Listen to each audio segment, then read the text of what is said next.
नमस्कार, news nation digital के हमारे इस खास एपिसोड खबरें दुनिया की में आपका स्वागत है। मैं हूं सुमित कुमार दुबे। जब से डोनाल्ड ट्रंप अमेरिका के प्रेसिडेंट बने हैं तब से वो दुनिया भर में कई सारे युद्ध रुकवाने का दावा कर चुके हैं। गाजा की 2 साल से ज्यादा वक्त से चल रही जंग को रुकवाने का उनका जो जंग रुकी है उसमें उनके पीस प्लान की भूमिका अहम रही है। तो वहीं ऑपरेशन सिंदूर के बाद भारत और पाकिस्तान के बीच जो 72 घंटे की जंग थी उसको रुकवाने का उनका दावा विवादास्पद है। हालांकि ट्रंप ने दखल देकर पूर्वी एशिया में थाईलैंड और कंबोडिया की जंग को रुकवाया है। मलेशिया की यात्रा के दौरान उन्होंने इन दोनों देशों के लीडर्स के बीच शांति समझौते पर दस्तखत भी करवाए हैं। ट्रंप रूस और यूक्रेन युद्ध को रुकवाने की कोशिश भी कर रहे हैं। तो एक तरह से कहा जा सकता है कि ट्रंप अपने इस दूसरे कार्यकाल में खुद को एक शांति दूत की तरह पेश कर रहे हैं। लेकिन दुनिया के हर कोने में जंग को रुकवाने का दावा करने वाले ट्रंप अपने ही मुल्क अमेरिका के पड़ोस के एक छोटे से देश वेनेजुएला के खिलाफ जंग छेड़ने के करीब पहुंच गए। वेनेजुएला के खिलाफ ट्रंप के गुस्से का आलम यह है कि उन्होंने यहां पर अमेरिकन नेवी का सबसे बड़ा विमान वाहक पोत तैनात कर दिया है। हमारे आज के इस एपिसोड में हम बात करेंगे कि आखिरकार वेनेजुएला से अमेरिका की क्या दुश्मनी है, वेनेजुएला के साथ कौन से देश हैं। लेकिन पहले बात ताजा हालात की करते हैं। लैटिन अमेरिका में जिस तरह से अमेरिका ने तकरीबन 10,000 फौजियों की तैनाती की है, अपने युद्धपोत, एयरक्राफ्ट कैरियर और परमाणु पनडुब्बियों की अचानक तैनाती बढ़ाई है, उससे सवाल उठ रहा है कि क्या वाकई अमेरिका वेनेजुएला पर हमला बोल देगा या फिर यह बस वहां के राष्ट्रपति निकोलस मादुरो पर दबाव बढ़ाने की ट्रंप की कोई नई चाल है। ट्रंप ने लैटिन अमेरिका में पूरे मिलिट्री एक्टिविटीज को बढ़ा दिया है। जब पिछले 3 दिनों में अमेरिका ने कैरेबियन सागर में कई सो कॉल्ड ड्रग तस्करी वाली नावों पर हवाई हमले करके उन्हें उड़ा दिया है। पिछले 1 महीने में अमेरिका द्वारा वेनेजुएला की नावों पर किए गए हमले में 45 से ज्यादा लोग मारे गए हैं। ट्रंप वेनेजुएला के प्रेसिडेंट निकोलस मादुरो पर आरोप लगाते रहे हैं कि वो ड्रग तस्करों पर कोई कार्रवाई नहीं करते हैं। ट्रंप का कहना है कि वेनेजुएला के ड्रग तस्कर अमेरिका की पीढ़ियों को, कई जनरेशंस को नशे के जाल में फंसाकर बर्बाद कर रहे हैं। ट्रंप ने 1 महीने में वेनेजुएला के सो कॉल्ड ट्रक तस्करों की नावों पर ताबड़तोड़ मिसाइल हमले करवाए। ऐसा माना जा रहा है कि ट्रंप ड्रग्स के खिलाफ जंग के नाम पर वेनेजुएला में सत्ता बदलवाना चाहते हैं। ड्रग्स के खिलाफ हमला या ड्रग्स के खिलाफ लड़ाई तो एक बहाना है, असली मकसद तो वेनेजुएला से मादुरो को सत्ता से हटाना है। क्यों? क्योंकि छोटा सा देश वेनेजुएला पिछले कुछ दशकों से अमेरिका की मर्जी के खिलाफ जा रहा है। ऐसा नहीं है कि दोनों देशों के बीच में शुरुआत से दुश्मनी रही हो। 20वीं सदी की शुरुआत में तो दोनों काफी दोस्त थे।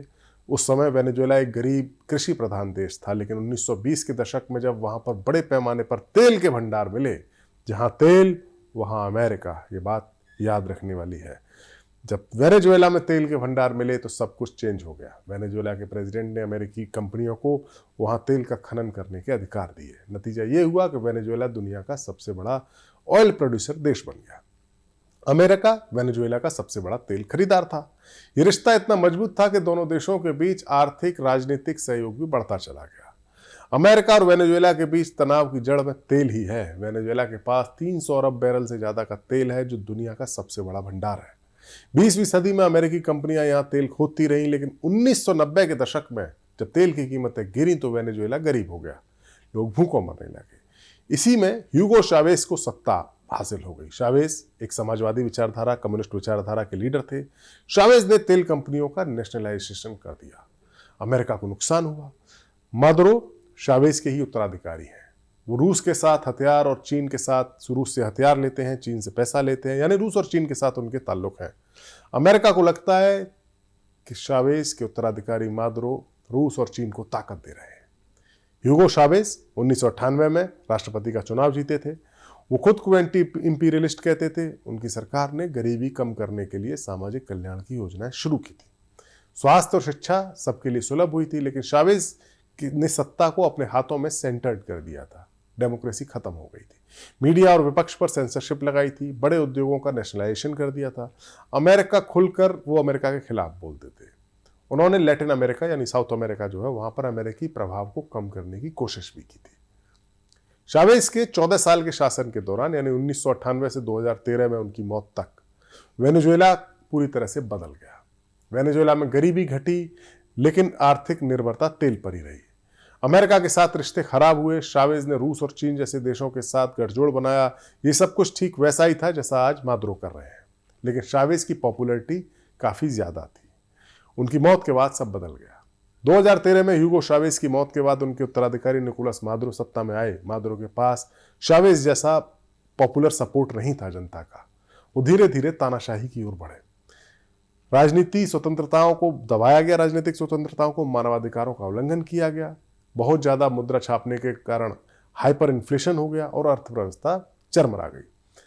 अमेरिका ने कभी मादुरो को एक्सेप्ट ही नहीं किया। 2019 का जो चुनाव था उसमें वो मादुरो की जो जीत हुई उसको वो मान्यता नहीं देते हैं।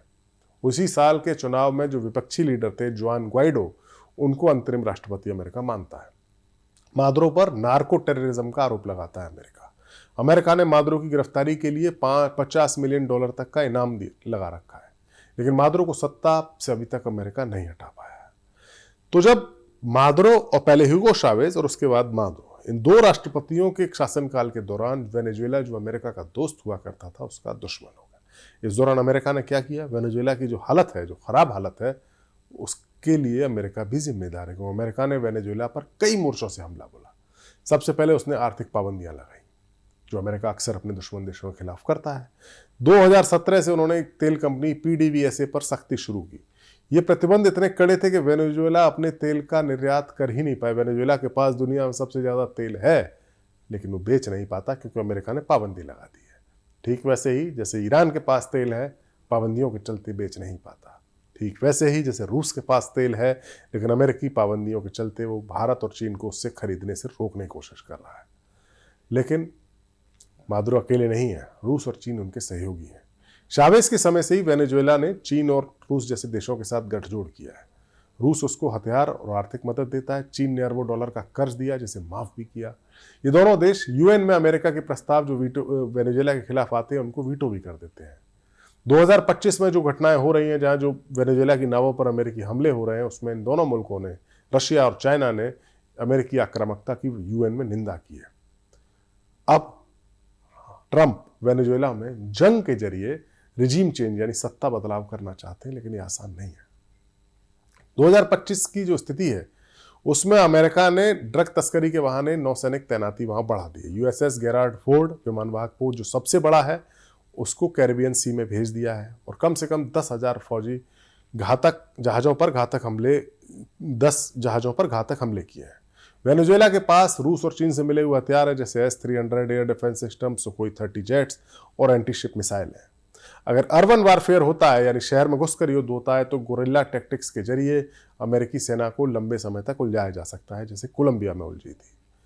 राष्ट्रपति मादुरो ने पूर्ण युद्ध अलर्ट जारी कर दिया है और 8 मिलियन का मिलिशिया जंग लड़ने के लिए तैयार है। वहीं लैटिन अमेरिका में अमेरिका अलग अकेला पड़ रहा है। कम से कम 8-10 देश ऐसे हैं जो उसके खिलाफ हैं। Venezuela, Cuba, Nicaragua, Bolivia, Honduras, ये ऐसे देश हैं जो उसके खिलाफ हैं, जबकि ब्राजील, मैक्सिको, कोलंबिया, अर्जेंटीना भी परेशान है, क्योंकि अमेरिका अक्सर हस्तक्षेप करके साउथ अमेरिकी देशों में तख्ता पलट करके वहां अपनी पसंदीदा सरकार बनवाता रहा है। वेनेजुएला में 2 बार से यानी 2 राष्ट्रपति उसकी पसंदीदा नहीं है। इसीलिए अब ड्रग्स के बहाने वेनेजुएला में तख्ता पलट की तैयारी फौजी दखल के जरिए की जा रही है। देखना होगा कि क्या ट्रंप वेनेजुएला में मादुरो को सत्ता से हटाने में कामयाब हो पाते हैं या फिर अमेरिका एक नए युद्ध में फंसता है। हमारा वीडियो आपको कैसा लगा? कमेंट सेक्शन में जाइए और अपनी राय हमें जरूर दीजिए। नमस्कार।